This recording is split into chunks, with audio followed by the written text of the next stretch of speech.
Today, introduction of health research. There are some dimensions of health research: theoretical and applied research, preventive and therapeutic research, bench-based research, and bedside research. It's important because bench-based research are done on animal in laboratory, whereas bedside research is done on human being for the treatment or prevention of disease. Exploratory research and confirmatory research, implementation research, and translational research. These two are also important because check the government program are functioning well to decide in which area you need a specific angle of the program to be strengthened. That's why implementation research is important, whereas translational research basically talks about the concept of bench to bedside research. Operational research use of the systemic research technique for decision making in disease control program to achieve a specific outcome. It means that a specific problem with a specific program are addressed with systemic data collection procedure, both qualitative and qualitative, which provide evidence for decision making. So these are some dimensions of health research. Now comes to the fundamental principles. There are three fundamental principles. Planning stage is very critical. Then after we need teamwork, and 3 level of review are essentials. 3 reviews are like the scientific review, which is the concept on the basis of novelty, rationality, and justification, whereas ethical review, we see the human subject protection issues in long term or the short term. Regulatory review or in-country review.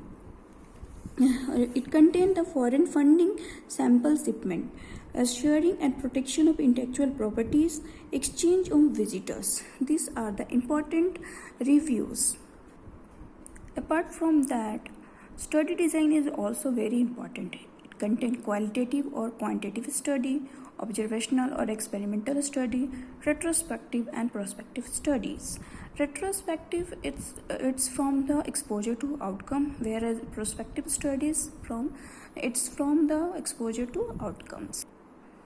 During our research, there's some error can develop, obviously. Okay, so random error can be decreased by increasing the sample size, whereas systemic error is decreased by choosing a specific. It's a simple or good improved study designs in which selection bias, information bias, measurement bias, recall bias can be decreased.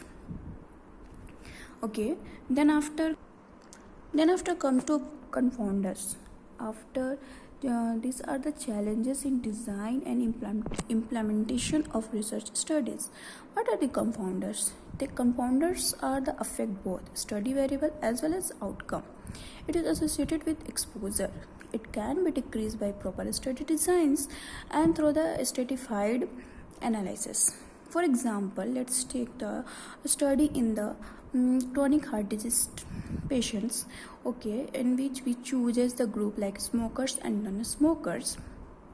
The study shows that in case of a smoker and non-smokers, the rate of CSD, okay, but at the same time we get the hypertension also.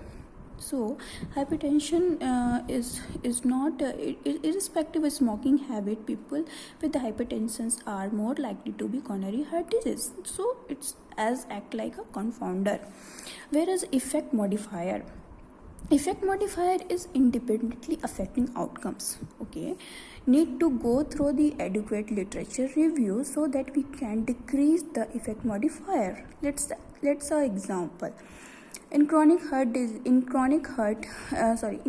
hepatic sequel flowing the infection with hepatic A, B, C, and E. Okay, then we show that outcomes like the chronic active hepatitis, liver cirrhosis, and liver carcinoma. So in this way, these diseases are long, so it can be affected by alcohol or socioeconomic status.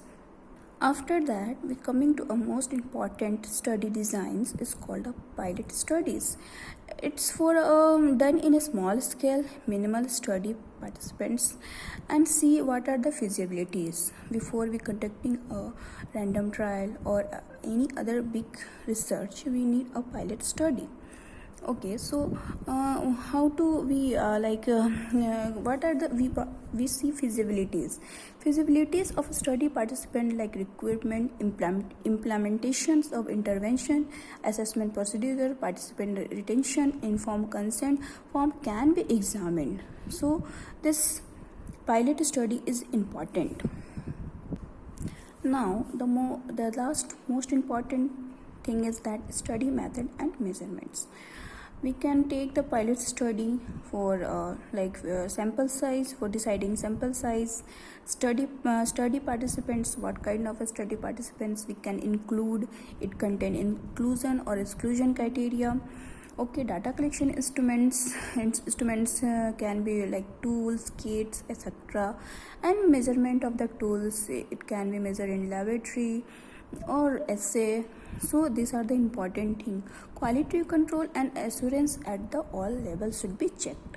So this much for this introduction chapter. I will see you in next video. Thank you.